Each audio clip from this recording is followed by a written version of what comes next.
All right, so now our meeting is recorded. I don't see the time here. Give me a second. 6:01. Oh, perfect, thank you. Yeah. It's 6:01 p.m. and our meeting is starting. Welcome all LCAP PAC members, board members, staff members, and visitors. We appreciate you for joining our LCAP PAC meeting on this first meeting of the year. Happy New Year to everybody. It was a long 2021. And so we're hoping that 2022, even though it's a crazy start right now, but it's going to get better. All right. So anyways, we're calling this meeting to order at 6:01 p.m. Actually, it looks like we have quorum. We do. Yay. We do. All right, we can get this meeting started. So I would like to share a few things we're going to go over today. Is there the next slide, Laura? Okay. So a few things we're gonna go over. This was our picture we took at the end of the year, all those beautiful faces. I'm so happy to see you guys back. But we are going to do a community building activity. We have a staff report from our FACE department with Amy Rovi. Is that how, am I pronouncing that right? Mhm. Okay. And then our board liaison and or superintendent will also be giving us an update. And then we'll have our listening sessions, which is going to take the bulk of our meeting this evening. And our visitors can pop into any of the rooms, but as you do, you're only there to listen, to observe, and not participate. And then we have a special invited guest, Rio Americano High School Equity Team. Would just love to hear from them and hear their voice, what they have to say. And then we have our committee business and our future agenda items, and then we'll end our meeting. So that's what our meeting looks like this evening. So we'll start it off with Steve, our assistant chair, with our community building activity. Thanks, Kim. Happy New Year, everybody. Yep. So kind of having a foodie question tonight. What would be, well, it started out as what would be in the pizza area, but I think it's more of like a comfort food type thing. So I think if you want to answer pizza, what's your favorite pizza, your go-to? If it's not pizza, it can be what's your favorite comfort food that makes you feel at home. And well, we're gonna do something different. We're gonna have everyone just type their answer in the chat, so it's not so much popcorny going back and forth. So if everyone could just type in right now, what's your favorite pizza, or if not pizza, what's your favorite comfort food? Oh yeah, that's what I'm talking about. Tamales. Nice, Natalie. Pizza. April. Vegan pizza, of course, Kim. Apple pie, Chelsea, let's go. Pepperoni classic, let's go. Veggie, round table, love it. Chocolate chip cookies, let's go. Hawaiian pizza, gotta love it. Oh, I like a good choice. Pepperoni pineapple, that's a good choice too. Collard greens, let's go. Pumpkin pie, don't forget the ice cream. All right, that was fun. Cheese pasta, yummy. Yummy. Oh, everyone. Where's all this food at right Everyone now? hungry now? Yeah, I who's know, hungry? getting Who's hungry. hungry? I hope you got your food in before. Gumbo, let's go. Woo! Ah, nice. All right. Well, that went quick and well. That worked really well. Awesome. So this time, Laura, can you do our attendance, please? You bet. Thank you. We're going to do a quick verbal phone call. I think I've got everybody. Just answer with a yay when I call your name, or yes. Karen Brown. Yes. Hey, Karen. Kim. Here. Elnora. Here. Stephanie. Is it on? Oh, I'm here. I'm trying to log in on her phone. So give me one Okay, second. Heather? Okay. Here. April. Here. Elizabeth. Yes. Chelsea. Present. Serena. Here. Zena. Tom, Here? Neelam, Here. Natalie, Here. Steve, I'm here. and Jacqueline. Here. Okay. Great, we've got 14 members, so we have quorum. That's awesome. So at this time, then we can move forward to our meeting minutes. If someone could motion, give us a motion for this? First motion to approve the December 16th minutes. Yes. Steve Rubens, motion to approve December 16 minutes. Is there a second? Second. Who was Who was that? Chelsea, second. Thank Is you, that Chelsea? All right, our minutes for December 16th are approved. Actually, Kim, we need to. Oh, I forget. I down to- always forget this. That's okay. You gotta take a vote. The new year, right? Okay, so let me just do another quick call down the list. Karen, do you approve the minutes? Yes, no, abstain? Yes. Kim, Yes. Elnora, Yes. Stephanie? Heather, Abstain. April, Abstain. Elizabeth, Abstain. Chelsea, Yes. Serena, Yes. Tom, Yes. Neelam, Yes. Natalie, Yes. Steve, Yes. and Jacqueline. Yes. Thank you. Awesome. Minutes approved with 11 yeses and 3 abstentions. Thank you, Laura. So this time I turn it over to John so he can introduce our board liaison and superintendent. All right, thank you, Kim. You're welcome. Yeah, we're now going to move to our board liaison and superintendent update. Before doing so, however, I just want to take a moment and welcome you, Board Member Hernandez, to the LCAP PAC and just let you know how much we appreciate you being here this evening and supporting our work this year with the LCAP. So I guess I will turn it over to you, and if you would like to share a board member update and introduce yourself to the group. Thank you very much. I appreciate that. I'm honored to be part of this group. I've been on the board now for 9 years, going on 10, I think. And I've never been on the liaison to this committee, so this is new to me. I'm excited to be part of this group, and I may have a little learning curve for a while, so bear with me. But I'm excited to be part of your group, and anyone who can reach out to me if you need to ever, please do so. And I'm excited. So thank you for having me. Thank you. Thank you for being here. And so with that, we'll turn it over now to our Deputy Superintendent, Melissa Bassanelli, to provide an update this evening as well. Hi, good evening. I'm glad to be here on behalf of Superintendent Kern. I want to provide you an update regarding just what's been happening in our district the past week and a half since we resumed after winter break. It's a similar update to what he provided to the board at the Tuesday meeting. So we want to provide you with an update tonight on our COVID situation. We currently, at last check today, had 2,728 students positive and 538 total staff positives. Additional student exposures are at 4,979, and we have about 263 staff exposures. These numbers are putting a significant strain on our system and our ability to cover those who are out. In order to cover these vacancies, we've taken these following actions. So starting with Monday, January 3rd, we sent out emails requesting assistance to bargaining groups that include our Administrators Association, our Professional Educators Association, our Teachers Association, and our Classified Association. We asked all members to set aside 1 to 2 days to assist sites each week.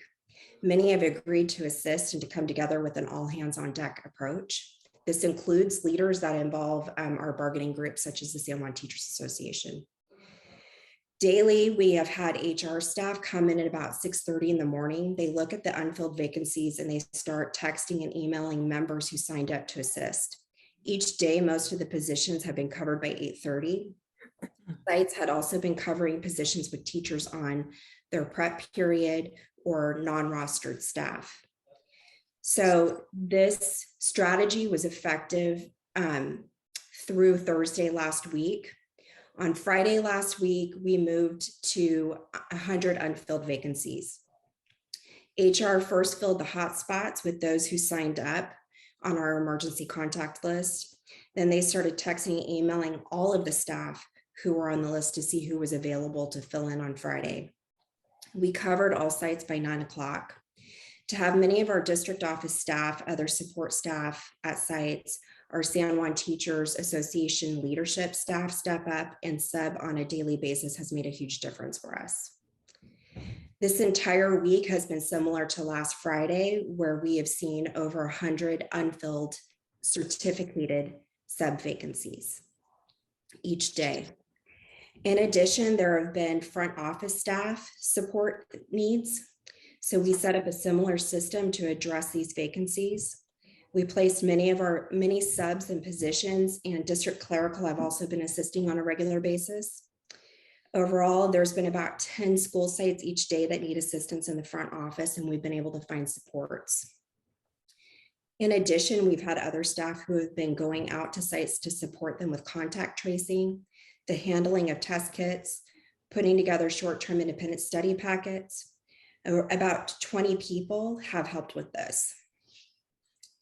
Our daily attendance rate has declined since we've been back on January 4th. It was at 88.24%.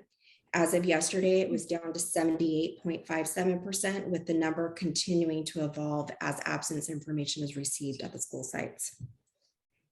By late last week, in response to the changes from local health officials, we will modify our contact identification and notification process for students and families. Instead of those families of students identified as close contact exposure, notifications will be sent to broader groups of families, and the number of new cases at a site will be reflected on the COVID-19 dashboard. Employees will continue to receive a notification each time there's a positive case at their work site, as well as a specific notification if they've been identified as a close contact exposure with somebody with COVID-19. We will also be adopting the latest guidance related to quarantine and isolation timelines shared with us late last week, and we also got new guidance today by the Sacramento County Public Health and the California Department of Public Health. In most cases, they maintain a 10-day quarantine or isolation period, but allow for those meeting specific criteria, which includes being fully vaccinated and boosted if eligible, as well as testing negative after 5 days, the ability to return earlier so long as they are asymptomatic or their symptoms have improved. We have limited attendance to our indoor athletics as well as our student performances as we navigate this surge. Many staff have asked about when school or district closure might occur. We work closely with Sacramento County Public Health to monitor the cases and assess the specific circumstances in each situation to make determinations of when it may be necessary to close or quarantine a class or school to stop the spread of COVID-19. We will not hesitate to make this decision should it be warranted and recommended by health officials. We remain committed to doing everything possible to avoid that outcome and ensure that our classrooms and schools remain safe and open for learning. Given changes to state law over the summer, the impacts of our last state system-wide closure, and the investments we've made in safety, a district-wide closure would only occur if required by state or local health officials. And with that, that concludes my update. All right, thank you, Deputy Superintendent Bassanelli, and thank you, Board Member Hernandez, for this update. It looks like we have a raised hand. Tom, do you have a question? Yeah, I do. I guess this is, since the superintendent isn't here, I guess this is sort of the superintendent update, but our LCAP Parent Advisory Committee meetings are open to the public, as are the other board advisory committee meetings. And aside from the several advisory committees to the school board, there is a superintendent's parent advisory committee. So I'm wondering if our members, if members of our LCAP parent advisory committee could be invited to be observe the meeting of the superintendent's parent advisory committee. And I believe there's one coming up next week. So That's a question we can take forward and get back to you on. okay, all right. Okay. All right. Okay, thank you both. I have a question as well. Okay, I wanted to know, are the numbers, the COVID numbers, are they concentrated to certain sites, the high numbers, or is it just across the board at the school sites? It's across the board. If you go to our COVID-19 dashboard that's on our website, you can look at each school's cases specifically. So Yeah. it'll give you some more information, but what I gave you was the total for our district right now. Okay, and there's no areas that are like hotspots, like. It's all very subject to the school size. So, we're going to see greater positivity rates at our larger school sites because there's more students there and more staff. Oh, so that is what you're seeing? We're seeing that the larger schools have larger positivity rates, just numbers, not really the percentage. Right. And it's because there's more people there. Yeah. Okay. Okay. Thank you. Mhm. all right, Chelsea, do you have a question? Yes, my question is, have we had to send any kids home yet because we could not fill a certificated vacancy? No. Okay, well done, guys. My goodness, this is And a then- Herculean effort. It has been huge. So thank you, Chelsea. I also have another question. I know it was newly implemented for if students would be out long-term. Are a lot of the students taking advantage of that program now? We're full. So we're full in terms of our long-term independent study programs, both for elementary and secondary right now. The staffing shortage has really contributed to us not being able to expand to meet the needs. So there continues to be wait lists. However, we continue to try to recruit, but right now, just with what's happening in our system, it's very hard to recruit and hire new teachers right now. Is there going to be are there going to be any changes to where teachers are encouraged to put the assignments on Google Classroom to help with the students who are out to be able to keep up? So teachers are encouraged. We have been communicating and encouraging to set up short-term independent study for students. It's really up to the teacher's professional judgment as to the method, the tools that they use to do that. So it could be Google Classroom. It could also be packets going home. I will tell you right now, with the surge that we have right now, it is very difficult to keep up with the demand for all the short-term independent study. So they are doing their best to keep up with that, but they may be sending out small amounts of work at a time. Students do have 30 days to make it up from the point that they are to complete their work at the point the independent study contract is initiated. So right now it is a challenge because Is that it's even for the challenge students on to keep wait our list? schools staffed. Pardon me? Is that even for the students who are on the wait list? Do they get that opportunity as well? The students who are on the wait list are encouraged to stay within the in-person program. And so there's no other option for them until there is room in the long-term independent study program. I see. Okay. Heather also had a question in the chat box. Our question is, are there ways that parents or community partners can be of service to the district and school sites in this season? How can we add value and support? Thanks for that question.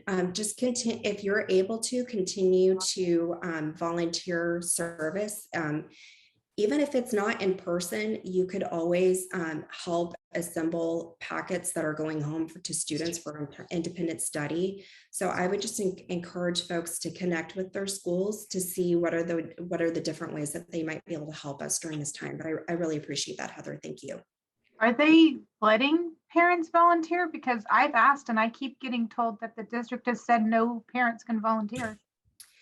You have to, there are some criteria for volunteering, but we have a testing mechanism as well as vaccination verification. So I would encourage you to check back in with your school. If you want to tell me your school, I can have someone follow up with you too. Carriage Elementary Okay. and Sylvan Middle School. All right. Thank you, April. And then Stephanie, you have a question?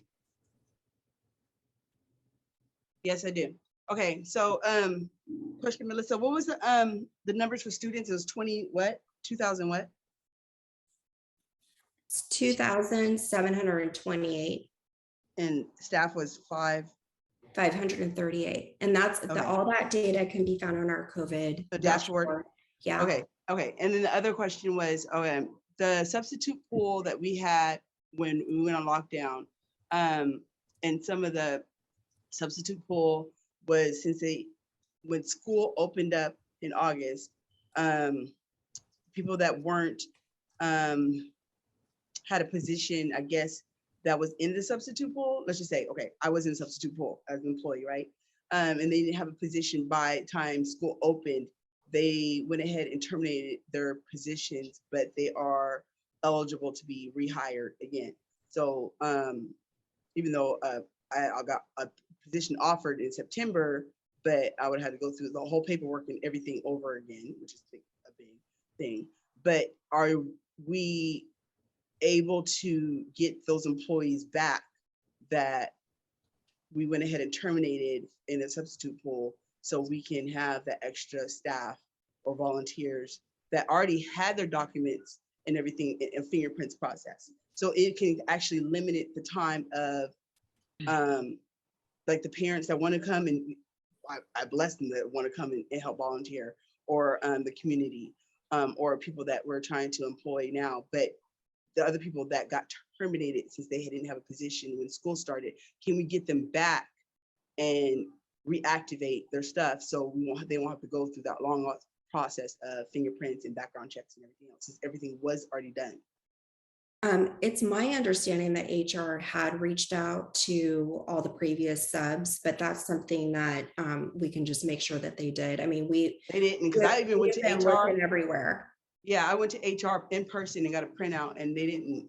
So, Stephanie, are you asking that you be a substitute, or are you just? Well, I was already in substitute pool, so I already got my thing printed out of what dates. I didn't even know that they had terminated the position, and until I went in person and got a printout. So I'm just saying, it's me as an example. Who else wasn't aware or wasn't contacted?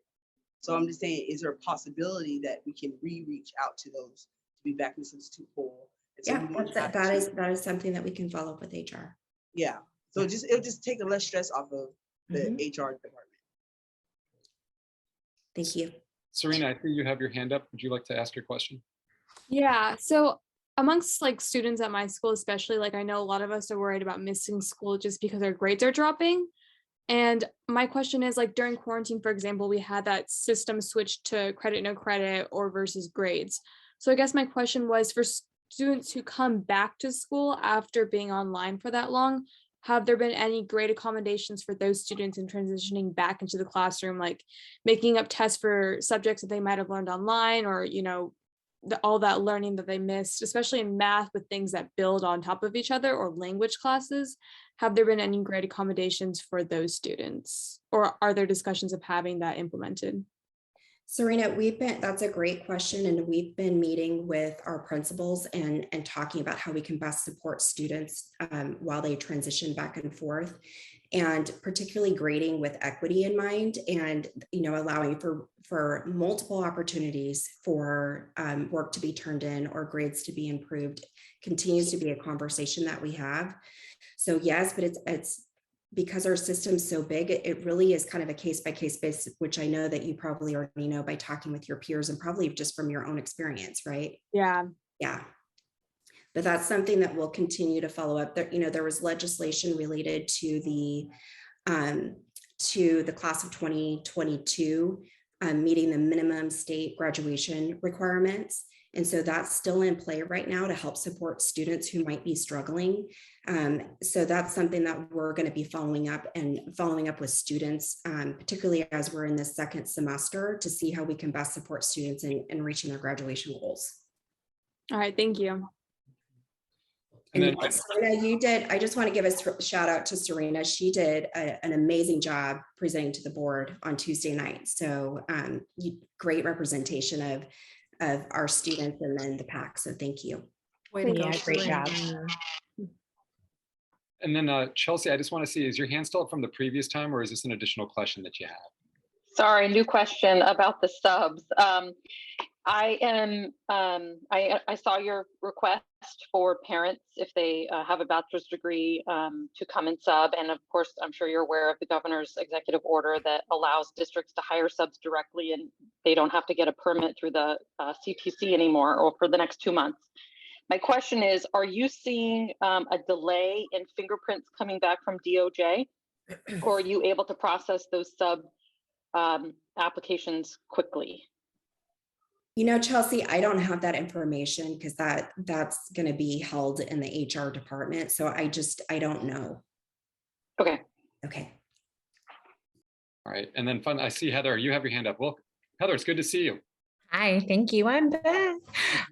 Yeah, no, I just wanted to say thank you to everyone within the district who, just I can't even imagine the level of impact that you all are navigating every day. And I was really resonating with that just this week, just, through my professional work. And I know in our organization and community, and we have testing sites, the impact that we're feeling, and that's a microcosm in comparison to the responsibility of, taking care of all of our babies, right? And I got a call at like 8 o'clock one night, and it was from San Juan, and I was thinking, oh, it's an automated message. And it was not. It was someone from the attendance office. And I just really empathized with them, still in the office late at night, putting in these calls.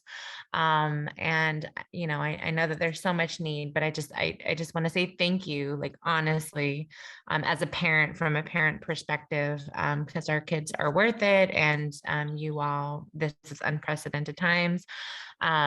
But especially big ups to our attendance folks. Like, that was really impressive. And I wanted to hug them, but we can't. So that's all. Thanks so much for that, Heather. Appreciate it. And then finally, before moving on, Tom, I see you have your hand up, but is that just the hand from before, or is there an additional question? I just want to make sure I don't. Oh, okay, we're good. All right. All right. Thank you. Thank you, Deputy Superintendent Bassanelli. And again, thank you, Board Member Hernandez, for the update. Could I say one more thing real quick? Please. I can't see myself. So Miss Brown, I really appreciate Heather's last comment, because the fact that we're able to have every classroom open one way or another in our district, you guys, I'm serious. It has been a huge effort.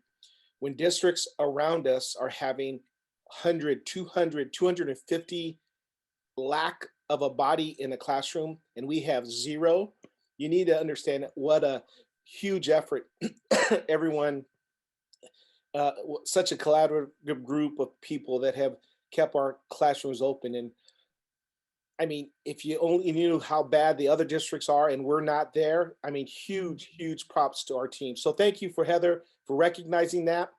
Melissa's modest, she didn't tell you that, but I just want you all to know the other districts around us struggling, no teachers, no subs, and we are not there. So I just wanted you to be aware of that in our district. Oh, that's awesome. Thank you for sharing that. Okay. All right, so for our staff report this evening, we have Amy Rovi-Gregory, who's our Director of Family Engagement and Partnership Development. And she's going to share some information about who they are, what they do, and some of the workshops and resources that are currently available. So Amy, welcome, and I'll turn it over to you. All right, well, welcome everyone. Thank you so much for inviting our team to be here tonight. We actually have part of our team is hosting their family power hour that our family and engagement team puts on as well. So I am representing the team tonight and really appreciate everyone having an opportunity to join in. So again, my name is Amy Rove Gregory. I'm Director of Family and Community Engagement. And on this next slide here, you'll be able to see some more of our team. So we have Luis Cruzalache, who's our coordinator of family engagement. Elizabeth Lopez is our coordinator of school family problem resolution. Natalia Aguirre is our district community engagement specialist. Colleen Cadwallader is the executive director of the San Juan Education Foundation and also joining us in a brand new dual role this year, working with us also and on our family and community engagement team. And Ruth McGrath is our administrative assistant. And additionally, we have part of our team are FACE Family Support Ambassadors.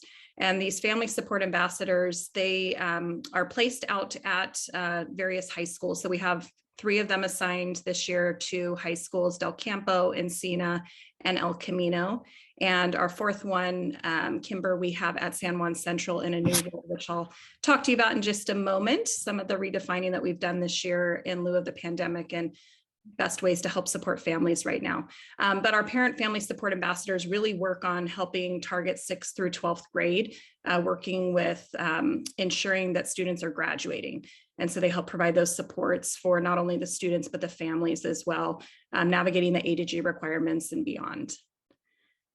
And then additionally, on our team, we also have spread across our district neighborhood and community parent liaisons that we fund. And so right now we have 18 part-time liaisons spread across a variety of sites.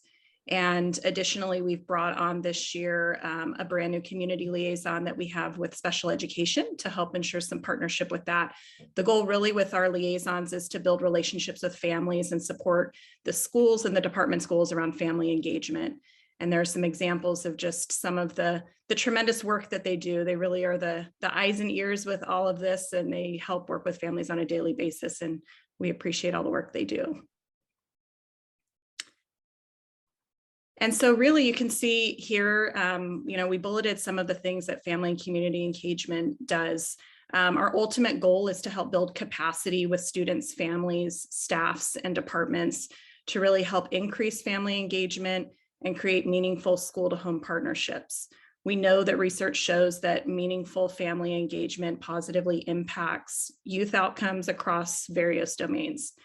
Family engagement in schools contributes to positive student outcomes, including improved child and student achievement, decreases disciplinary issues, and improves parent-teacher and teacher-student relationships.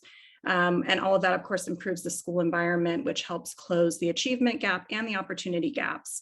And helps build important partnerships between home and school.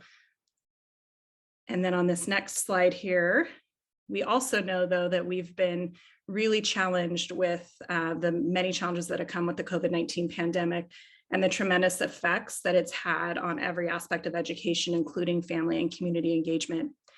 The pandemic has forced us all to shift and transform in ways, the ways in which we do things, including our family and community engagement efforts. But we also know that in the midst of every crisis lies great opportunity. And instead of dwelling on the challenges that the pandemic has brought, our team this year is really focused on what we call the pandemic positives. One huge one being that we know that distance learning and some of the campus closures that occurred, that also provided an opportunity, though, to really engage with families and partner with them in learning. And so our team is leveraging that, and we're focusing on what we call our 3 R's, reconnecting with families in the community, redefining the ways in which we engage, and reimagining all the amazing possibilities that lie ahead with family and community engagement. And so on this next slide, part of that is reconnecting with families. So we are doing food and resource distributions. We partner with sites, especially high density sites. We do these often on a weekly basis, providing emergency food supports for families in need. Additionally, monthly, partnering with River City Food Bank and Sacramento Food Bank. We also do holiday food distributions, many drive-through distributions and porch drop-offs. We also have our virtual family power hours. Those were once a week in the very beginning of the year. It was a drop-in Zoom question and answer session for families. providing, opportunities to collaborate with other departments and really hear the questions and those immediate needs that families had. Those now have moved to monthly because of the success with them. We have lots of families that join in with that. And then, of course, virtual family workshops, providing professional development opportunities and ways to help increase and build capacity with leadership opportunities within our district for families, and the family check-in opportunities. So connecting departments with families and checking in and making sure that we don't have families that are falling under the cracks right now with all of the crises and challenges that they're experiencing. And here's just a few pictures there of some of the many things that the school sites and everybody are doing right now to help provide supports.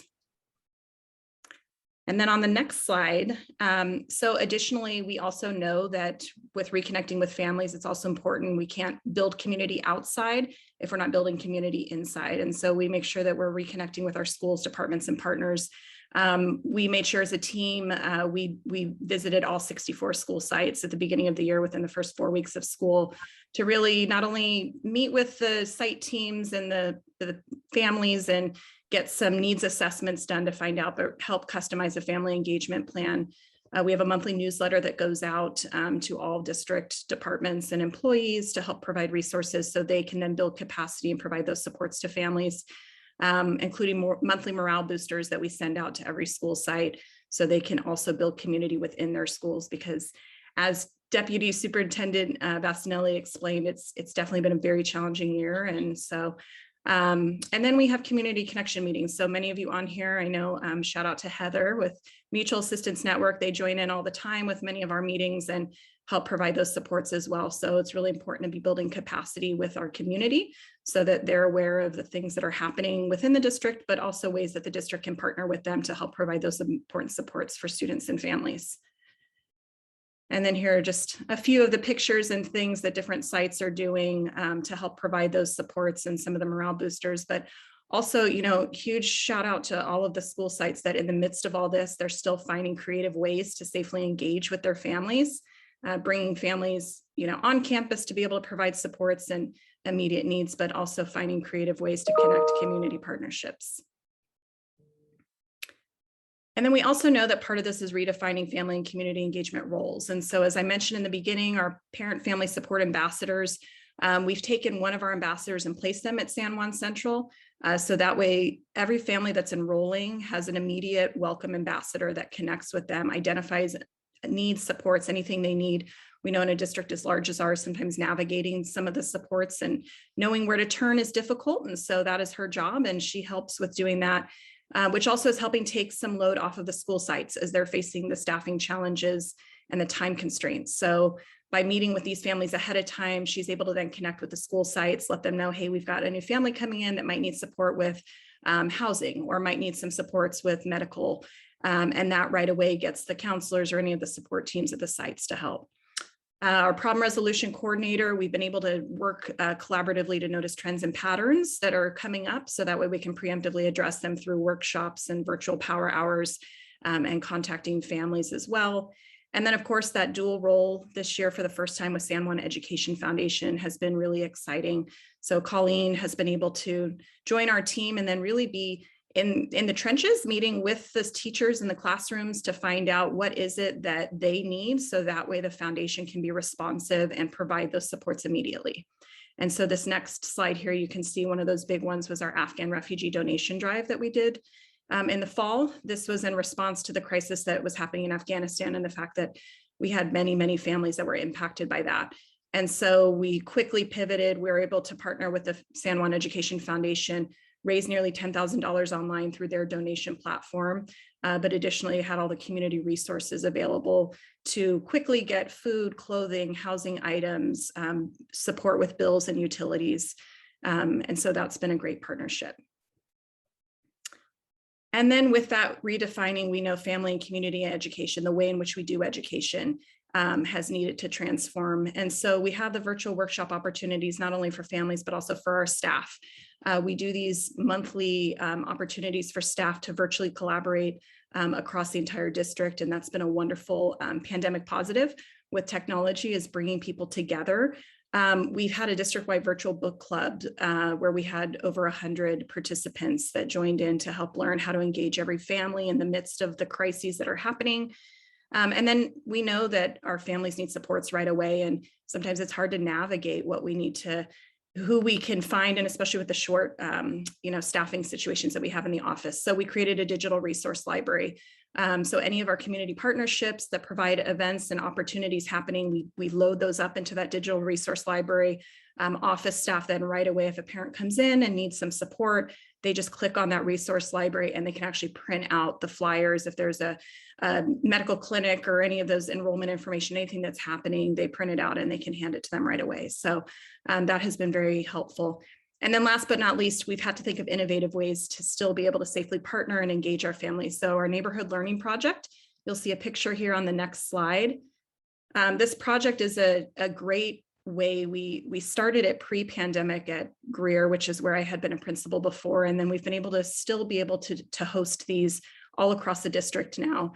We have 12 school sites that have signed on, which we were aiming for 3 this year. And it just shows you the ambition of our dedication of our sites to want to still partner with families. So with this, we head out to the apartment complexes, community centers, neighborhoods, and we bring community partnerships with us to help provide immediate resources and supports, in addition to learning games and activities and ways to build up home libraries. And it's just a great opportunity to bring families all kind of a one-stop shop, but still do it in a safe way and engage the community.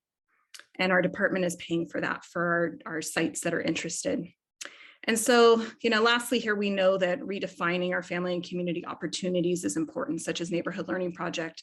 We know the difference with involvement and engagement. So involvement implies doing something to, telling families what we need them to do, versus engaging is really being the eyes and ears and listening to their hopes, their dreams, and the things that they need right now and being responsive to that. So we have helped launch the digital volunteer process, which is starting to roll out across sites. That's providing more opportunities for families all across the district to enroll in a volunteer process online, which is helping to provide some of those inequity gaps that we've had before. And then we're partnering with communities and schools in innovative ways, such as Neighborhood Learning Project, but also beyond. And so with that, our next slide here is really just, it's such a challenging time, but also we know that innovation is bred during these challenging times. And so we're really reimagining the ways in which we do family and community engagement in the future of that in San Juan. So sites are creating family engagement site teams. We've been able to expand school sites with community school supports. Our West End support and technology is now expanding, and we've got some really exciting things that we're going to be launching in the spring. And then, of course, bringing on new partnerships and finding innovative ways to create family experiences. We provided family summer camps, so families could actually camp together last year. And this summer, we're excited to be bringing that on with families and inviting even more families to participate in that with Camp Winters.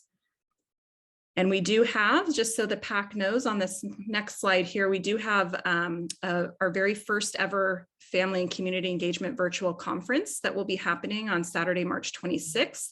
More information will be coming out, but we will have some great keynote speakers and workshop choices that families can pick from, lots of prizes and family fellowship and community resources. So stay tuned for that. And so with all of that, I just want to thank you all for allowing me to take some time tonight to share hopefully some highlights and some good news. I know it's hard because everything going on, but we've got a great district and tremendous support within the community to really help leverage some of the positives and keep some good things going. So again, this is our contact information here. Be sure to check us out. We've got our website, and then we also are on Facebook. And I wanted to just thank you all tonight, and I can allow some time on this next slide for questions if anyone has anything.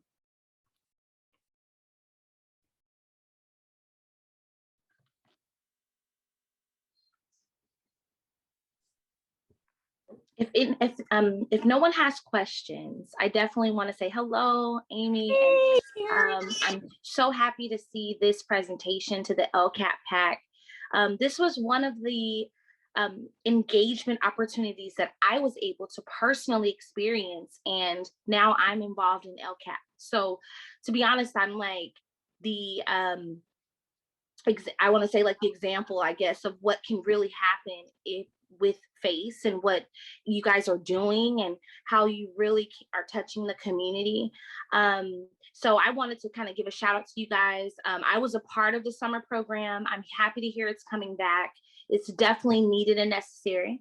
And also just everything with the pandemic and what I've personally seen at my site with the liaison and the involvement, the food boxes, how it's helped me personally. So I just wanted to say thank you. I think this is the one resource that I can say of all the resources in my big, thick binder that we have money going to, that I've seen work, and it's working. So thank you.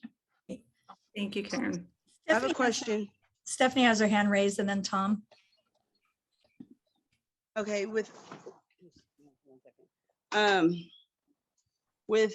the, I've seen that we extended out way too more to our community, but one thing I do see that there's still issues with foster care kids.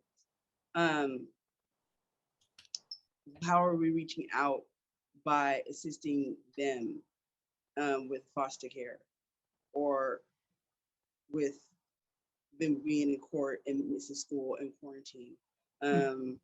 Because more and more, I have met more of my kids' friends that are, as well as dealing with foster care students, and it's becoming overwhelming, like significant overwhelming. So I just want to see how are we reaching out to them and the supportive services, and if those classes with the FACE department, because I've been really advocating for the FACE department in court. This FACE department is great.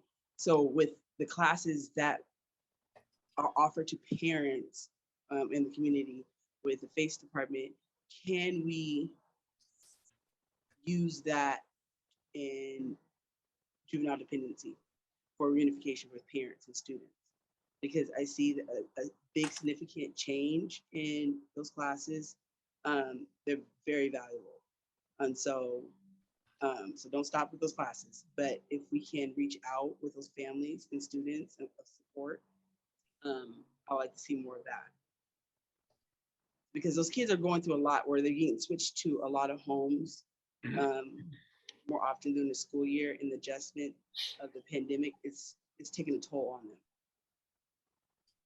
No, absolutely. And thank you for that, Stephanie. Yeah, so we work really closely with our McKinney-Vento and Foster Youth Department to help make sure that we're providing supports. Additionally, we have those community connection meetings with not only the social work team and our McKinney-Vento team and foster youth support team, but we've also been bringing in, additionally beyond the liaisons, all of the new school community resource assistants. And that has really been helping because we want everybody to be able to have that information and provide those supports. And then of course, our students that are in foster care are also then under that umbrella of support that's provided for additional and beyond, and working with the partnerships. And we do have some court approved workshop classes that we offer. So like Parent Project, Loving Solutions, some of those that we are providing. And our Parent Project class is 10 weeks, and that's actually getting ready to start the first week of February. So there'll be more information on that as well.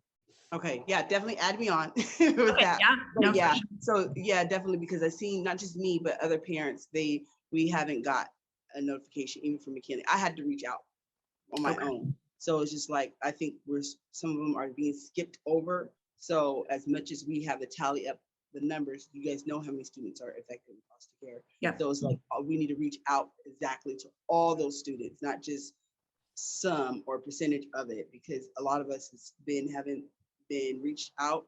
We feeling like left out. Yep. And I have to reach out. Luckily, I'm on the board and everything else to find out this information, and then I reach out to those families or whatever, and so they won't feel left out. Because it's like we're already under a lot of stress, and but just that support from just the district, it's helpful, because basically we don't have that support even with our family our immediate family or anything else. So we figure like, you guys are our family. And then when we reach out, or if we're logging into the board meetings, it's very helpful. It's very, very helpful. And it makes our attitude totally change, our mood totally change. So keep up the good work. Just want to let you guys know. Yeah, because there's not just me going through it. There's other parents going through it as well. We have time for 2 quick questions. We've had Neelam and Tom waiting. Neelam, go ahead, and then we'll finish with Tom. Yeah, like I am thankful to FES department. Previously, I am a student at leadership training, and wherever I meet Tom, and now I'm at PAC and CAP, and I'm really thankful. More and more engaged to the parent is really good things. So I am heartily thanks about that. Oh, thank you so much, Neelam. Good to see you again. Go ahead, Tom. Yeah, okay, yeah, I've got a few questions as FACE, the Family Engagement Department, as it relates to LCAP. So you're familiar with LCAP, and are you familiar with state priority number 3? Okay, so the self-reflective tool that's used for reporting parent and family engagement, are you familiar with that? Yes. Okay. And is your department, is your department going to be involved in the reporting of the information to the CDE on that self-reflective tool? Yeah, so our department does meet, and we're actually getting ready to meet again to review. So what we're doing is we have our mid-year review that's coming up. And then we do collect the data and keep those pieces, especially with our workshops and our families as we're conducting the needs assessments throughout, and then finding their information out with how, what their next steps are. And so, yes, that data does get compiled. Okay, so the California dashboard was just updated with the 2021 data on the family engagement. And let's see, 3 of the 12 measurements have improved, so that's good, but 4 of them have declined. I'm just wondering if you have any comments on the changes that occurred. The last time it was measured was in 2019 because of the COVID. There weren't measurements, but on 2021. So comparing 2019, the previous one, to 2021. Do you have any comments on how those indicators have changed, about the ones that have gone up and the ones that have gone down? Yeah, so I would have to pull up the most recent piece of it. I know in the beginning of the year when we set all of our goals and look at all of the LCAP piece and determine our actions, the COVID piece has definitely played into a lot of that with what we're able to do and not do. And so with the way that we budgeted with LCAP, we wanted to make sure that meeting our goal areas, for example, like with our like APTT, for example, so our academic parent teacher teams, we knew with being able to get into the classrooms and have parents on campus, that was a challenge. And so we shifted that to an example of neighborhood learning project. And so with that, in our mid-year that's coming up in the next week, actually, we'll be able to go through and have some more shifts with that. And then we are curious to see, as we're conducting our needs assessments with the school sites, to see how that is going to change, and that will help shape our direction for where we go next year with those goals too. Okay, well, I guess when it comes time to do the self-reflection tool for the next reporting, if you could update us as to the methodology that you'll be using to do that, I'd appreciate it. Yep, absolutely. Yeah, because last year I think there were only 11 parents that were involved in reporting on that self-reflection tool, and I would hope that we'd get a much broader number of parents involved in reporting the next time. Yep, that is the goal. And we do incorporate that into some of our neighborhood learning project pieces too, so we can get a broader band of feedback, because we know it's been a challenge to get that larger percentage. So. Okay, thank you very much. I really appreciate the feedback and the answers. Yeah, thank you, Tom. Thanks. Amy, thank you so much for your report tonight. We really appreciate you taking the time to meet with us and answer our questions. So thank you so much for that. Yeah, absolutely. Thank you for inviting us. Great. All right, have a wonderful night. And so with that, I'm going to turn it over now to Laura, who's going to take us through our general visitor comments. Yes, so at this point in time, if we have any visitors that would like to ask any type of question or make a comment, now is your opportunity to do so. Just please come off mute and you will have 2 minutes. So at this point, if we have any visitors who have a question or a comment, now is your time. Okay. We do not have any general visitor comments at this time. I'll turn it back to John. All right, thank you, Laura. So for our next agenda item, we're going to participate in a listening session that's going to help inform our next steps in improvement work within our LCAP as we plan for the 2022-23 school year. We'll go to the next slide, Laura, please. Thank you.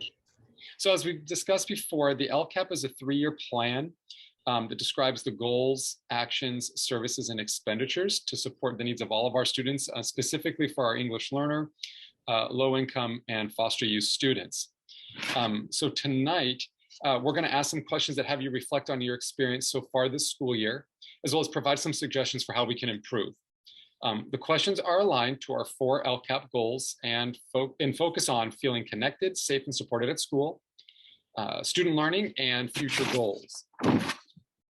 And then in a moment, we're going to have you go into a breakout room with a facilitator for approximately 30 minutes. And in your breakout rooms, we would like you to respond and consider the following 3 questions. So the first question, what are some things that have made your child feel connected, safe, and supported this school year? And then the second part to the question, what would help your child feel more connected, safe, and supported at school? For the second question, what school staff programs and resources have helped your child learn best this school year? And then what would help your child learn better? And then finally, what school staff and programs have helped your child learn about their interests, strengths, and future goals so they are prepared to graduate high school and be college and career ready? And then what would help your child learn more about their interests, strengths, and future goals? And so then when we return as a full group, we would like one person from each group to share some key ideas for one of the 3 questions. So before we come back to the full group here, just please select someone from your group who's going to share out some of those larger key ideas and from your discussion. So with that, Laura, if we would like to start moving out into our breakout rooms, I think we're ready to go. Yes, and also if you're a student, just respond to the question as if you're a student. So what would make you feel more safe and connected at school? Okay, and with that, I will go ahead and put you into breakout rooms. You'll have 30 minutes and we will check in with you periodically.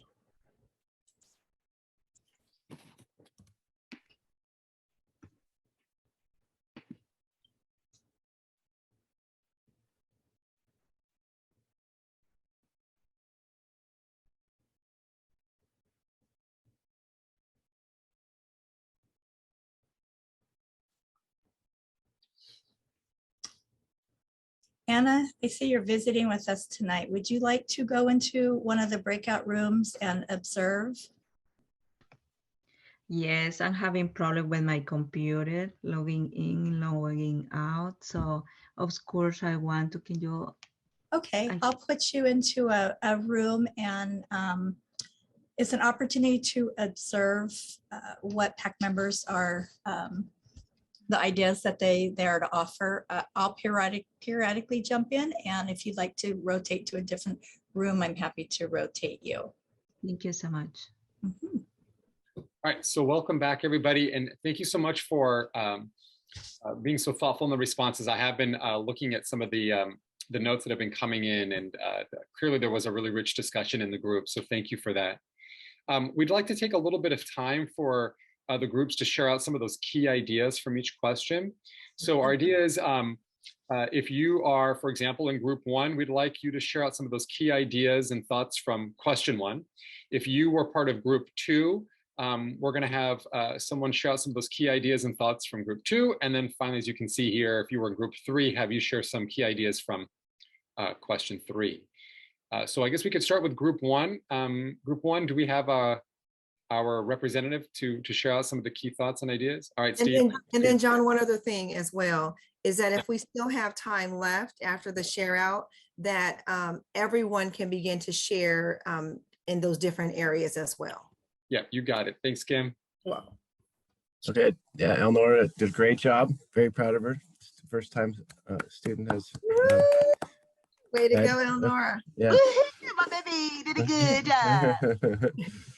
Okay, so question one says, what are some things that made your child feel comfortable, or sorry, connected, safe, and supported this school year, and what would help your child feel more connected, safe, and supported at school?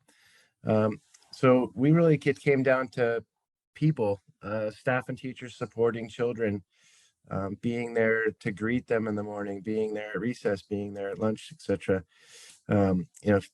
Making the students feel safe would be, staff doing what they're supposed to be doing and doing a good job at it. We've had mention of offering of food boxes, winter items like jackets, support in those areas, community events, hosting those events, and still being able to have some events when the school was not able to host due to COVID guidelines. So maybe some dances or food truck drives, which were some examples. Social media was a great way to communicate and connect during those times, especially full homeschool and hybrid model. They would be able to share updates on sports, their personal lives, events, things that were going on. Jogathon was mentioned that it's missed, so things that would help and feel more connected would be more of these activities, community events on campus during school days, weekends. Parent volunteers are missed in the classroom and outside the classroom. End of school year events like social gatherings, prom, dances, the things that we used to all take for granted, rallies, assemblies, homecoming events, all the things that are the coming of age type events that are so important to a young person growing up. But some ideas we had was also a Zoom camera in the classroom for some of the kids that are unable to attend school in quarantine. Maybe just a single shot of the back of the classroom, so kids that are stuck at home for 11 days can have some connection into the classroom. The concern of long-term mask wearing, no one made it a high health concern, but it does. There is some data now, like carbon monoxide, oral hygiene, breathing in your own germs over and over again all day, and there's new data to support that. So smaller children, especially with respiratory and heart problems due to the mask wearing. Bullying is something we discussed as well. Students are struggling with and should have more counseling, mentors, mental health counselors on campus to connect with families, or call home more often to check in on students, really to help the bulliers figure out what's going on. We discussed that too, with the bulliers in mind. There's something going on there that's making them act that way, right? Also, we, even though we know staff is doing the best they can, this is asking for some more understanding about, maybe some foster kids are missing class. We have some examples, more specific ones about that. But when they might be missing class due to court or COVID or foster care, maybe to be a little bit, have more understanding in some areas on that regard. And that's pretty much where we left off before we moved on. Great. Thanks, Steve. Yeah. All right. And then group 2. We didn't have an opportunity to choose a representative because we talked literally until the last minute. So does anyone from group 2 want to share out? We'd love for you to, Serena. Alrighty, I will share my screen so you all can see. Can I share my screen? Because I know. Yes, Yeah? you All can right. share your screen.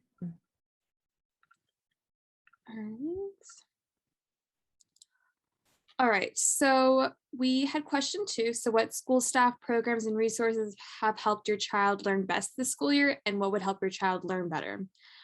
So we talked about different teachers in specific who had done certain things to help students progress. We had two parents in our group, which was very helpful. So we talked about some teachers who helped with confidence and self-assurance in education, younger teachers who focus on student and parent connections.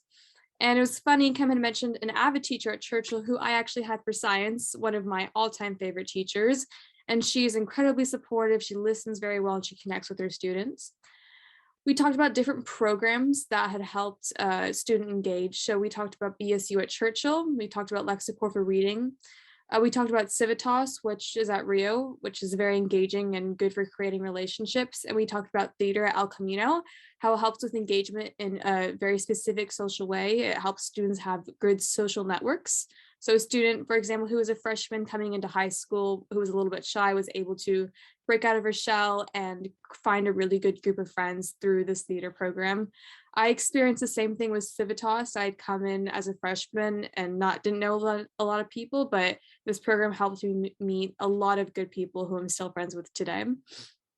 So we also talked about what would help students learn better in the classroom. So we talked about how some programs like AVID and some situations where there's honors programs or not honors programs at school, where some students who might benefit the most from these programs might not have access to it because of small technicalities or certain situations where parents and students don't really get information or invitations for these academics. And then they don't realize that they could even be a part of them, but other students might get these invitations and information. So there's a large inequity in these academic programs who are aimed to help students who might not even be able to benefit from the programs because they don't even know that they exist. So I think one thing we talked about was bridging that gap between students who have access to invitations to honors programs and students who don't. We also talked about divisive environments in schools with honors and no honors. So we talked about Churchill, for example, which has an IB program, an AVID program, and just a regular education program. And I had attended school there, and I can confidently say that it was very divided there. We had students who were in the IB program and the AVID program, and then just regular students, and we didn't really talk to each other. Teachers definitely treated kids differently based off of what program that they're in.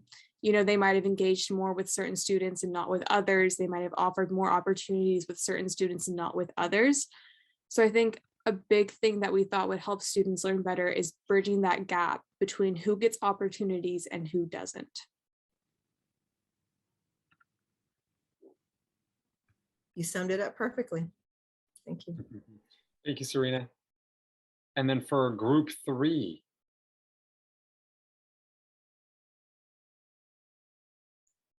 Okay, I think a lot of the same things were basically mentioned. Really, the first thing was really staff checking in with the students and seeing how they are, giving positive responses, having a positive attitude, checking with students to see how they're feeling. So, being aware of those social emotional connections with students, asking students what they want or need, and also giving them choices. Is one of the examples for in the elementary school when giving the students a choice, whether they want to do like games or music. So I can see that as a way to really helping the students feel like they're listened to and engaged. Also at the secondary level they've added social workers or counselors that has been really a great benefit to the students having that additional resource. Let's see, and then, the bridges in other after-school programs were really beneficial. Helped the students to continue their learning, and also help them feel connected by, again, extending that time that they're able to be with their friends. And so more opportunities for extra activities that will help the students improve their skills. And also, let's see, as we got into the third question, having, transition programs, career fairs, giving the students like career interest surveys to let the students learn more about what their strengths are, what their learning style is, and then doing a matching that, oh, if you're interested in this, here are, some skills and some potential careers or jobs that may fit you, to, I think, sort of help bring this, make some of the things that they're learning more relevant by connecting it to like real world jobs and careers. Also field trips, if possible, because field trips are really impactful for students. I know when I was involved also in the Civitas program, having the community members come on campus and tell their experiences from their jobs or from their organizations, as well as the opportunities of the students being able to get off campus and getting involved in things. And I think, just any activities like band that where it helps restore a sense of normality. So I think that covers pretty much everything we talked about. So thanks, Tom. And as we look at the clock here, we do have a few minutes remaining. So if anyone has any additional comments that they would like to share with the group, feel free to jump in. I do have additional. This is Stephanie. Hi, Stephanie. One of the additionals was, let me see. Okay, so one of the additionals was, I remember someone, when I had mentioned, can we have the FACE department having to like collaborate with like juvenile dependency for parent classes and everything else. And there was one coming up. There was one that I heard it mentioned that there was a certificate that was the court does recognize. And so I didn't quite catch that. So are we able to repeat that? I don't have the answer to that, Stephanie. Is that something that Amy had mentioned in her presentation? Is that right? What we could do, Stephanie, is I know, Laura, if you don't mind writing that down, we can send that to Amy and have her reach out to you with that information. Okay, that'd be great. Okay, no and I can forward it also to other parents. Okay, thank you for that. Oh, one more thing that was forgotten. My kids didn't mention. With the concern with the sanitizer and paper towels, kids are still breaking them or whatever. Have we followed up with that? And I know there was one day, I think it was last Friday, that the COVID test was being sent out. So are we going to do more tests to be sent out to families that, because like we weren't there, my kids didn't go to school that day, they had court that day, so we missed out on getting a free COVID test. So it was like I had to purchase them myself. But just so you know, every campus was keeping track of all the students that received one. So if yours did not, you should be able to contact the office and receive it. Okay, perfect. Thank you, April. Also next week, I think on the 15th, no, sometime next week, Biden and they're releasing like a website where citizens will be able to go on and request COVID tests and or masks, and they will be mailed to their residences. So there are programs in place like outside of our district that are starting to be implemented. I think they hope to have it out by the end of next week. Oh, one more concern was, have we reached out by finding out if we have, I know we keep saying more mentors, more mental health, more counselors, parent volunteers, but see, this is coming from Nurse Ratchet, more nurses or like health aides to assist families with COVID tests on swabbing the correct way. Like if we can do training class or anything else. Because I had like some COVID tests here, and luckily my kids' friends, they're all negative, and they've been hanging out with each other for over the year. So they're not swabbing correctly. And then as soon as I showed them, they're like, oh, so that's how you do it. So I'm like, man, who else is doing it the incorrect way where they can't get a negative or positive reading? So I don't know if the district can do a social media posting of how to swab the correct way, or we do it in person as social distance way. But I think really showing families how to do it the correct way, and staying on top of it, because I think, like I said, were getting too comfortable on going back in person and thinking everything's all normal. And I think that's how the rates went up higher. But really staying on top of it and not being too comfortable, but being more health precaution of the next person and themselves. So, but looking at more of hiring more health aides, like nursing assistants or so on campus. Excellent. Stephanie, thank you for that.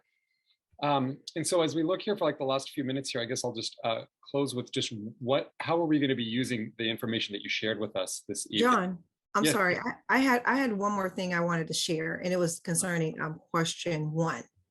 Okay. And it wasn't brought up, so I wanted to share it. And that was around safety during drop off and pickup for students.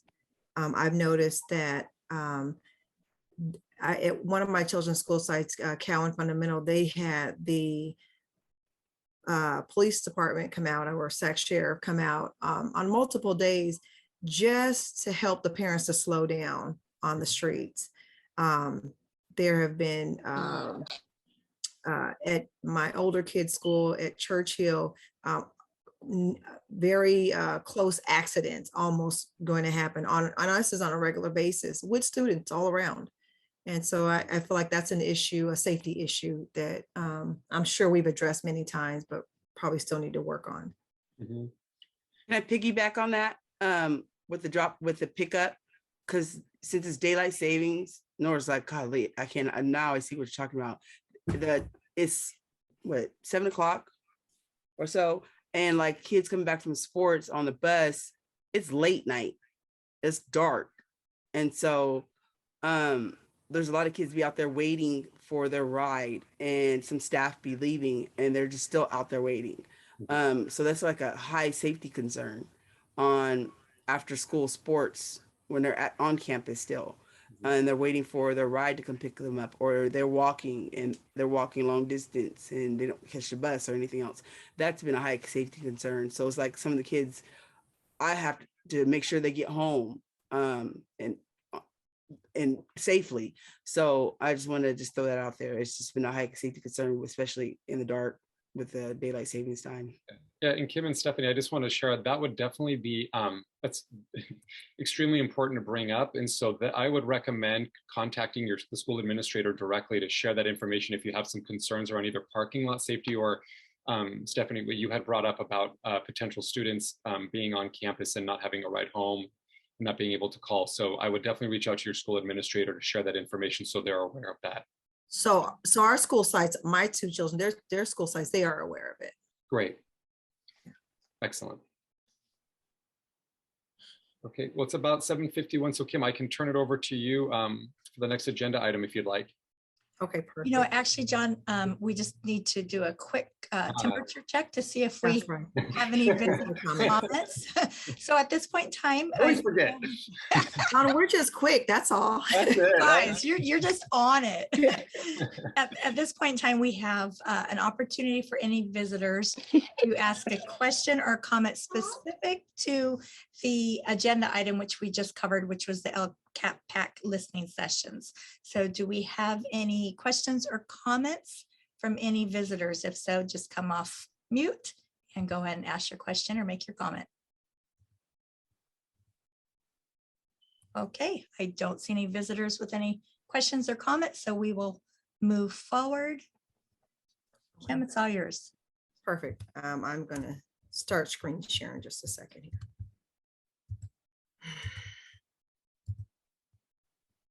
Alrighty. Wish it was just an easier way to do this. Let's see. Oh, I'm sorry, Kim, did you want to share your screen? Is that what you're Yes. saying? Oh, let me stop sharing. I apologize. I had a text come in. Okay, there we go. Now you should be okay. Okay.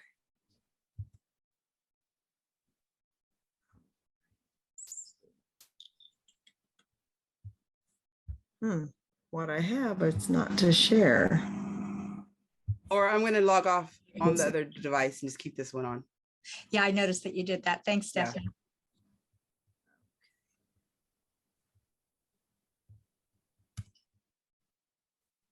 Okay. So first I'd like to, let me just get this up first. Okay. First, I'd like to welcome the Rio Americano equity team. I would like to thank Serena and I believe is she the president over at Serena who sent out the information to the rest of your team? Miss Ruano? Miss Ruano, yeah, I'd like to thank her too for just getting the information out to the rest of your team. And thanks for the work that you guys do there at Rio Americano. So at this time, we set a little time aside for anyone from the equity team to share. And so at this time, you're invited to come and share about your equity team. Sure. And I guess, yeah, Serena and I are both kind of representing equity today. So, hey, Serena. I'm Mr. Boyd, Stephen Boyd, one of the special ed teachers at Rio Americano. I teach math and English and gen ed as well. So I'm kind of all over the place. And I wanted to check before, because I could talk about any number of things here, but was there anything specific you wanted me to kind of talk about with the Rio equity stuff? It's kind of just started up. So wanted to hear if there's anything specific you wanted me to hit as we're kind of updating. No, I think we just like for you to just share about what you guys do over there, maybe some of the challenges, maybe some of the successes you've had, and then give us an opportunity to maybe ask some questions. Sure. And Serena, do you mind if I give a little spiel here and then offer you the opportunity to add on anything else that comes to your mind? Yeah, go ahead. Cool. All right. Yeah. So, yeah, Rio is a school that, you know, has a lot of inequities in terms of student performance, even just like student experience across a lot of different levels. So I think over the last couple of years, especially, we've seen a lot of shakeups in just how the world works. It seems like a good time to start to really fundamentally dig into kind of what Rio is about and what we can actually accomplish with our students. So the primary things I went into this group with, I'm not the leader of the group by any means, but I'm one of the staff that's pretty involved in it, is obviously to promote inclusion at that school, at our school, to give uplift to marginalized students specifically, and take direct actions that are going to challenge and change the status quo at Rio. This isn't really a group that I would think intends to stay just within itself. We really do have to kind of make some noise at the school to make some changes. Some of the specific things that have come up at our equity team meetings more lately that are leading to some more direct actions, and this is something probably Serena could speak to a little bit, was dress code, working with the district a little bit to change up dress code norms and get students to feel comfortable and secure at the school. Additionally, we've been working on implementing some restorative justice programs at our school, like listening circles to deal with behavioral challenges instead of a punitive carrot and sticks approach, trying to do more of a healing approach to dealing with issues between students, and even further issues between students and staff as well. I'm kind of working with a couple students to build out a staff ally network, basically a way for students to kind of navigate the school and understand teachers that they can go to safely kind of talk about something they're running into, maybe something with another staff member that they don't feel comfortable speaking with that staff member about, but things that would basically promote the connectedness between students and teachers that's oftentimes kind of missing at the school. I know that some of the LCAP team is concerned about as well, making sure that students and teachers are connected. And it's hard work because, you know, we can start a lot of programs or label a lot of initiatives, but it comes time to actually work on it. You need to put in a lot of time and a lot of relationships. That's kind of where we're at. One of the things I like about the program the equity team program is that it's student driven. So it's focused on really what students like Serena are bringing forward. And, we're finding lots of good staff members that are able to use their authority, use their relationships to kind of promote these changes in a more organic way, not just all top down, but really letting the staff and students kind of carry these programs out together. So that's kind of like the main mission we're rolling with. There's a lot of facets to equity. I'm kind of big on the grading side as well. So I'm looking at converting more teachers to use, equity-based grading practices like mastery grading to kind of allow more students access to courses when they might not have all the securities of other students, such as, maybe they deal with chronic absenteeism, or maybe they've got some issues that keep them from being 100% every day. So there's a lot of grading methods I'm also kind of pushing within the school. That's kind of outside of equity team specifically, but that's pretty much where we're at the moment. At this point, we are getting close to concretely starting up that staff ally program. It sounds like the dress code initiatives in full swing too. But I wonder, Serena, if you could add on if there's anything on your brain that maybe I didn't mention, or things you wanted to emphasize for what we're doing lately. I do think something I want to emphasize is how action driven the program has been. I remember that when I joined it, I was a little bit skeptical that it was really just going to be one of those things where we sit around and table and talk, but it's been quite the opposite. I think the most effective reason that it's been full of action is because we have subcommittees. So at the beginning of every meeting, all of us come together and we do updates on, the different subcommittees that we have. So each student from one of the subcommittees will share out about what the committee is working on. And then what we'll do is we'll break off into our smaller subcommittees and work on the side. Last meeting, we even had a listening session demo. So we were able to get involved in the work of each other, but we still worked together with our own committee. And because of that reason, we've been able to accomplish a lot of work just in this small school year, which I think is the most impressive part of this program. It's only been around for about a semester, but we've already seen a lot of our initiatives, like Mr. Boyd said, really get started and gain momentum. And he also mentioned that Rio has a very unique environment in that people aren't as open to change. I think some of the staff aren't, some of the students aren't. It's a very unique environment. It's a very unique neighborhood that the school's in. And I think because of that, you have to work that much harder to kind of really push change through. So I think, like he had said, a lot of it is just getting heard in the first place and getting the message out there. But I think that because we're having these smaller steps that are turning into big momentums, we're really achieving that. And I can see this committee really moving forward in a really positive way over the next few years. I'll add one bit and we'll turn it over to the, just related back to kind of where Rio's at community-wise. I mean, equity team it's one of those things you can kind of slap onto the school and like say like, look, it's looking good. Look, we have an equity team. But the reality is it's going to definitely, like, the efforts we take are going to probably result in some discomforts within our school community because we are addressing some pretty deep-seated cultural issues that might be present at our school. So we recognize also the challenge ahead and making sure that, as we work, we are kind of connecting with our greater community and helping them understand, like, this isn't some kind of boogeyman initiative. We're trying to like change everything about everything, but really uplifting students that are not, feeling heard, are not heard. So yeah, that's kind of the efforts, understanding that, it sounds good and it is good, but it also, might result in some, tough moments and tough initiatives. So we have to kind of be ready for that too. I had a quick Mr. question, Boyd. Mr. Boyd. Sure. Okay, you said for special education department, have we reached out to, like, how much, one thing I haven't really heard on, how much is it really affecting the students that have special needs right now with school and social anxiety and like depression or anything else has affected our special education students? Because I know my son's autistic and it has of just with him and his autism of that social connection. That was one of our goals. And so him developing that on his own with the sports team, and he had that connection and engaging more. And now with the pandemic, it is depressed a lot of stuff and it's affected his behavioral health. Where he's more agitated and everything else, not concentrating more in class.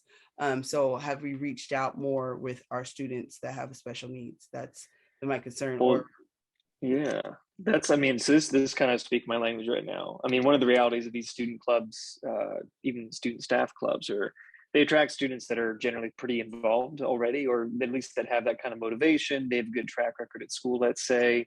And so we naturally kind of hear a lot from students that are already, maybe they're doing a bit better than some of their other peers in the school. So one of my efforts I'm trying to get on, because you're kind of addressing something I'm thinking about a lot, is how can I get some recruitment? How can we get some recruitment for students that aren't necessarily feeling even that connected academically at the school, students that are struggling at that level?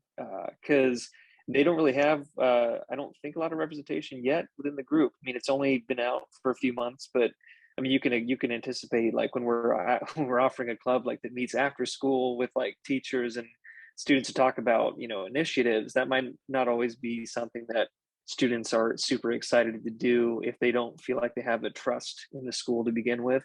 So that's a big challenge. Yeah, it's a big one. And I don't really have an answer because we have to recruit at the basic level first.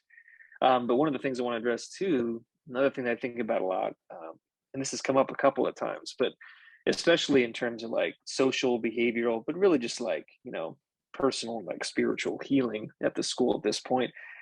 I think we just need more and more investment to our arts programs that would just allow students an opportunity to be with other kids in a lower stakes environment. A lot of effort at our school, and I know this as a special ed teacher, keeps focusing on grad requirements, rigorous grad requirements. Everything gets kind of looped into that pretty frequently. And it's one of those frustrations I deal with is how can I get us to change the conversation and think bigger about what a school is for its community beyond simply just channeling you to an AG requirement for a UC, but also like being a place where our community is served at a deeper level, especially for those people that aren't connected. So again, this is kind of that some of the tougher work with equity team is because there's a lot of institutional support at that for those A through G requirements, and like everyone's doing CSU, UC, college standard kind of stuff. But sometimes we lose the conversation about the basics of just high school or any school as a place of just like personal community, spiritual healing, that kind of stuff. And that's why we kind of have to make some noise too. And, so shoot me an email. I'll send you my email in the chat. Do you have a kid that goes to Rio? No, he's in San Juan. But okay. He's supposed to be switching over after we came in for winter break, going to Laurel Rough, like the half day of going to school at San Juan, and then other half going to, for special needs and doing that, and then going back to school doing his sports. But after, with everything going on, his behavioral health is just like declined. And I'm like, oh, wait, hold on. I can't do that transition just yet because it's going to create more of a problem. So I had to focus on getting him maintained and settled down. And so we can do that transition on moving the half day to 2 schools. So just that is taking a lot of toll on me and especially him. And so I have to like reinvert it a different way of like, yeah, you got to submit it to a college thing because this is his senior year and he wants everything in his senior year perfect. And so this is taking Thank you. But I'll see you I'm sorry. We have one more hand raised. I want to make sure that Heather gets her question in and then we're gonna have to move on. There's so many things. Go ahead, Heather. I think my question, well, first I have a comment. Well, and I just want to applaud your collective leadership to really affect change from your positionality, especially I'm always impressed when students who are directly affected and have the least amount of institutional power serve as catalysts for change. And I really just commend that effort. And then I always feel some kind of way when I hear about the barriers, when I think about the folks who have the most responsibility, positionality, and institutional authority to affect those changes, right, in support of the student groups who are saying, hey, like these are the things that we need, especially in a district that says that equity and inclusion and school climate and culture are imperative to student success. And of course, we sit on this equity team to ensure that that happens. And so when I'm hearing about like, you know, and understanding systems change is a thing, I guess and it takes time and we can't force anyone. However, there are folks that are paid through the district to serve all students and to do that well. And so I'm wondering if you are feeling like the teachers and administration are bought in supporting the efforts, or are they at times the barrier? And I guess a subsequent question, if they are barriers, how at the district level can we mitigate that barrier to ensure that we're actually living our values at each campus, if that makes sense? Good question. I mean, for that, I guess we'll let you know for some of it. I mean, because the reality is, right, we're barely at the point right now where we're putting some things in motion here. Yeah, because we won't know until we try. Part of that, our staff buy-in and equity team, I'm trying to think. Regularly, we probably have about 5 or 6 staff out of about 80 teachers at the meetings. Our principals there. But obviously it's just in its infancy. Yeah, we'll have to wait and see. We have our first efforts on dress code, so let's see what happens with dress code. Well, that seems to be one that's getting closer and closer to fruition. Staff teacher ally group would be, looks like another thing that's getting ready to start up. So we'll see how that rolls out. But again, kind of like we can move these little pieces, but there are some bigger conversations again related more to like that graduation piece, and when we get rid of programs that are lower stakes academically but really enriching for students on a more personal level, that kind of stuff is stuff that I think we've already kind of run into resistance on. You all know that because they're not there anymore. So yeah, there's all kinds of stuff that we've already kind of run into, and I don't know if it's stuff that would surprise you in that way.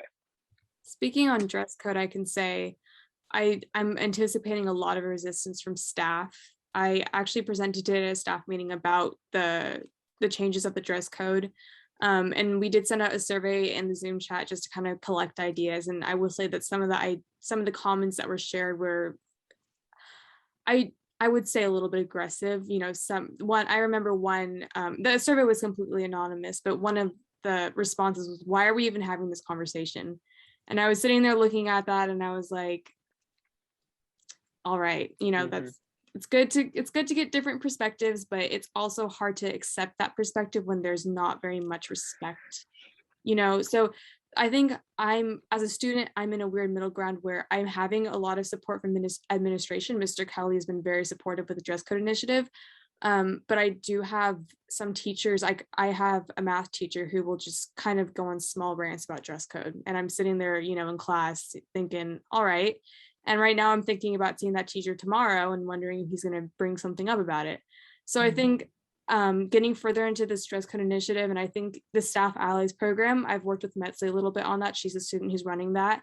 I can anticipate some pushback on that too. So I think our situation in the equity team is just going to have to stay strong and persevere and kind of just making sure that we're keeping our ideals in order of just trying to serve the community and just staying strong in that sense. And that'll be a point of order kind of for next meeting anyways. I was going to talk to the team about, brainstorm together, how are we going to deal with the flack for different things we might do. And that's going to be a big point coming up whenever we meet, I guess this month sometime. Love to hear about that. Yeah. Here we go. Right? Tom has a question. I just want to do a quick time check. It's 8:11, and just for the integrity of keeping true to our schedule, what would you like to do, Kim? I'd like for Tom to ask his question, and we'll probably push through our portion just to give time here. Great. Thank you.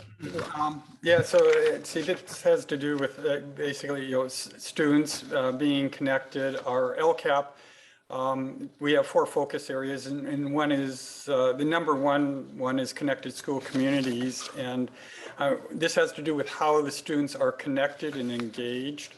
So We try to actively build community relationships, and that includes students. So I'm wondering if, I mean, this is probably more of a question for Serena, but in your student experience, do you feel the entire student body was made aware, were invited, and were encouraged to participate in school governance by electing their 3 student representatives on school site council? The best way I can answer that question is that I had no idea that we had a school site council until this year. So I think that is a very unfortunate answer, but I think that some schools have different priorities than others. And I think at least from my understanding, the priorities of my peers is to get elected to be social commissioner and in student government to plan dances and stuff. And you know, the positions of being on school site council or even an LCAP, that's not really a priority for students on our campus right now. So I think those emails do go out and those phone calls go out announcing those elections, announcing those positions and applications. But I think that it's just not a priority for a lot of our students. And I wish that that was different. And you know, in the next coming election for school site council leaders, I will probably thoroughly look through the candidates and select the person I think will best represent my school. But I mean, I'm a different student, I think, than others are on my campus. And I think that to answer your question, I think that people just don't really prioritize that right now in high school. And it's unfortunate because I think that it is important. And I know that there's a minority of students who also feel the same way, but the majority doesn't really consider that to be something that is a priority in their minds. But what I could say that we could do to help rid that is to make these elections, you know, more of a big deal. If they happen during the school day, then we have no choice but to participate. So I think finding ways to, you know, really open students' eyes to the importance of these issues. And one of those things would be, you know, having a mandatory video to watch in class of the candidates and them speaking, and then having a ballot distributed right after watching the video, and then you have to vote at that moment. So I think right now it's not a priority, but I think if we work on it, we can definitely make it a priority. Okay, all right. But I guess the students that are on, they were selected by other students to be on site council. Because I found out that really a lot of people are not aware that it's California state law that students that serve on site council are selected by students, and parents on site council are selected by parents. And it's been my been my experience that I've seen that it doesn't appear that that's really happening. So that if students are engaged that way, that is a way to engage students and also to give and empower them to be part of it. So that's where I wanted to hear. So I'd also be interested in any other students from other school sites of what their experiences are. Mm-hmm. Thank you so much. Thank you, Mr. Boyd, for coming and representing your equity team. And thank you, Serena, for sharing and for inviting. At this time, we're going to go into our LCAP PAC business. Thank you, Tom. Okay, thanks. So,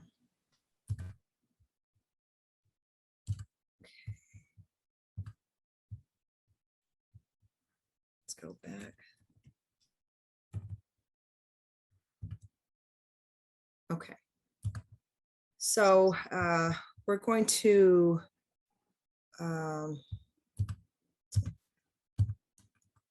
it's the wrong way. Let's see. Right. So on January 25th, our San Juan Unified School District is having a board meeting.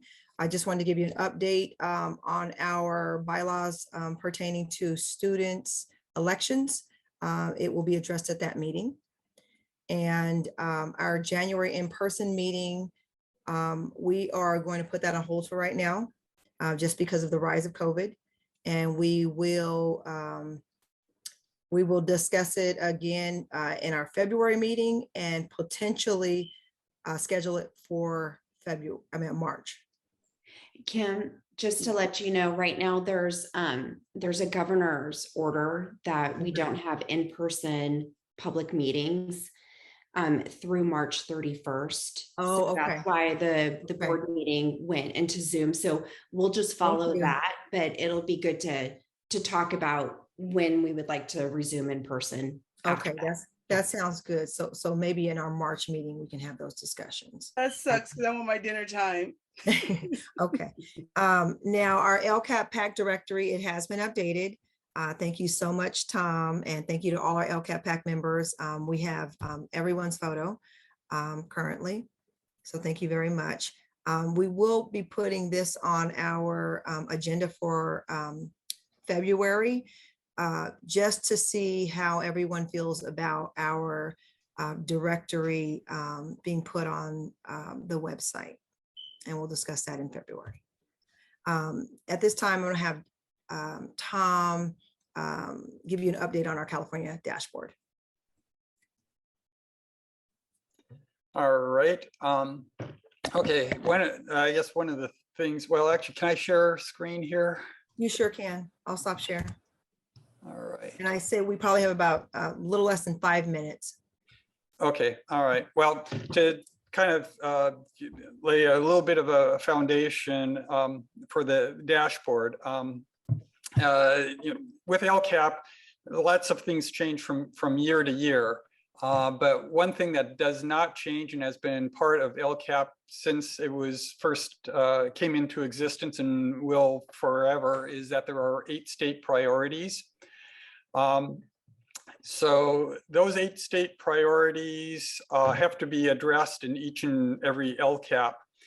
And while there are 8 state priorities, each one of them has at least one measurement, and in a lot of cases they have multiple indicators. Those indicators, there's 2 types of indicators, state indicators and local indicators. State indicators are defined by the state and they are applied across all school districts throughout California. And there's such things as graduation rate and for state priority of student achievement, they're academic indicators. And the academic indicators, that's a good example of where there's multiple ones because there's indicators on math, on English. And so while there's 8 state priorities, there's a lot more indicators. And let's see if I can switch to the other, switch my display to the other one. So the indicators show up on the dashboard as, well, dials or indicators, but since the pandemic, a lot of those state indicators are not, haven't been updated. There has been an update recently to the dashboard, but it just is updating primarily the local indicators. And the local indicators are things like parent engagement. So there, as I mentioned actually earlier in the evening, the parent engagement indicator is one of the ones that was just updated, but also the graduation rate has been. So now let's see if I can set where I can share to that screen. Okay, so here is the dashboard. And here, let me move this out of the way. Okay. So you can select the year and 2021. So you'll notice on 2021, the indicators for a lot of it disappear. But the local indicators of parent and family engagement and also local climate survey are there. And by going to the dashboard, you can click on additional reports. And the only other data out there is the graduation rate. So you can take a look at the graduation rate, and this applies to the district, but you can also look at it for each high school, what the graduation rate is. Now in February, there's going to be more of the dashboard that will be updated. So hopefully it will look more like it did in 2019, where had a lot more indicators they could look at things. So I guess I would just encourage people to be aware of it. And that is really how the LCAP is measured year to year as to how successful the plan is that was implemented last year, how successful it is in meeting the goals. I think that pretty much covers it. John, is there anything that you would care to add?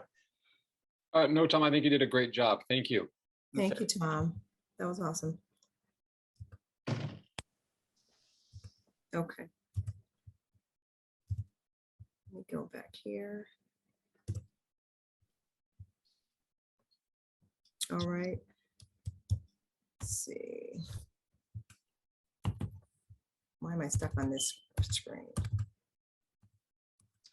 Oh, I just put up the committee business slide again. Do you want me to stop sharing, Kim? Yes, please. Okay.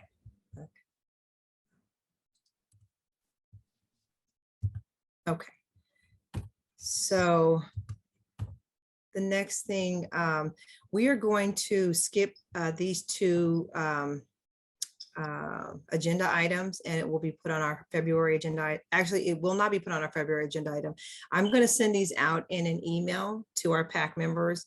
And the first one is just LCAP PAC suggestions concerning communications and disenfranchisement of our disenfranchised population. The other one, let's see, what was it? Was how LCAP PAC members can help outside of regularly scheduled meetings. So I'm just going to send that out to all of you instead of addressing it in this meeting for the sake of time. But here, I would like for Steve to go over prioritizing our future agenda items. And I'll let him share, speak to this. Sure. Thanks, Kim. You're And welcome. I'll be brief. So here's kind of a running list of what hasn't been responded to yet as far as our potential future agenda items. We put them in alphabetical order, not alphabetical, but we used letters to, kind of list them. So we're trying to prioritize these and get a consensus. Maybe we can also send this out to everyone, Kim, and maybe if in an email people can respond and say which ones, 1, 2, and 3 maybe, or and just reference the letter. Or maybe we can figure that out. We can talk offline about that. But this is kind of, we've been keeping a running tab, and I'm going to go ahead and put my email in the chat. So if anyone has any other ideas. I kind of wanted to get a temperature. Yeah. And Okay. if you could just go line item A to L, and then everyone can put in the chat, just so we can get a visual and a snapshot right now. Yeah, take a what quick, they let's would yeah, like. of course we can do that. Quickly, if you could read those, and if you put the letter in the chat, what you think, maybe something that you want to see more than others, maybe a prioritization. Yeah, our top 3. Top So just 3. give your So top if 3. it's G, E, and K, or whatever you think. So if anyone has any preferences, give us a gauge. And then you have any other ideas you want to send me, that's my email. If any future agenda items that we want to add to this list. But thank you, Eleonora, for that. We would mark that. Are you able to take the note on that, Kim? I don't have a pen. Well, I believe that Laura can get a snapshot of the entire. Okay, cool. dialogue on that. Thank you, Serena. Thank you, Elizabeth. Thank you, Karen. Tom, thank you. And for any future agenda items, please definitely feel free to email me any ideas for anything that's not on this list, and we can add it to us. Okay, thanks, April. Okay, and the committee go around and ask students and perspectives on their perspectives. Good, good. Yeah, feel free to just throw it out there. Perfect. Thank you. All right. Okay, and you can continue to prioritize, but we'll move on to, I believe, is a last visitor comment. Yes, thanks, Kim. I don't see any visitors here, but let me just open up. If we have any visitors here, now is your opportunity to ask a question or make a comment on anything on the agenda and not on tonight's agenda. So I will You could, if there's any visitors, go ahead and come off mute and ask your question or make your comment. Okay, we have no visitors, so we'll move forward. Back to you, Kim. I am going to give everyone the last 2 minutes, just in case they'd like to continue to prioritize so we don't miss anyone. And then we are going to close exactly at 8:30 p.m. tonight. And I want to thank everyone for just being so committed to this team and showing up and participating and really sharing wholeheartedly. I appreciate it. I really appreciate John and Laura for just really keeping us well organized, supporting us. So anyways, I appreciate all of you guys. I'm so Girl, happy. Kim, we appreciate you too. Oh, thank you so much. Elnora said, remember when we went to that face department the conference in Reno? Yeah, we need another one of those. I guess, Man, after the I think end of that was March. the most blessed time we had, because right after that, we went on lockdown. We got about another minute left. Is there anyone else that'd like to share anything, say anything, comment? I do want to say that we have been looking at all the notes that you sent us about how our meetings have been going. Thank you for the compliments, and then also thank you for the suggestions of how we can make these meetings better. Anyone have anything else to say before we close? All right, perfect. It is 8:28 p.m. and we are done. Our first meeting of the year, you guys. It was great. Thank you, everybody. Have a good night, everyone. Bye, good night. Thank you.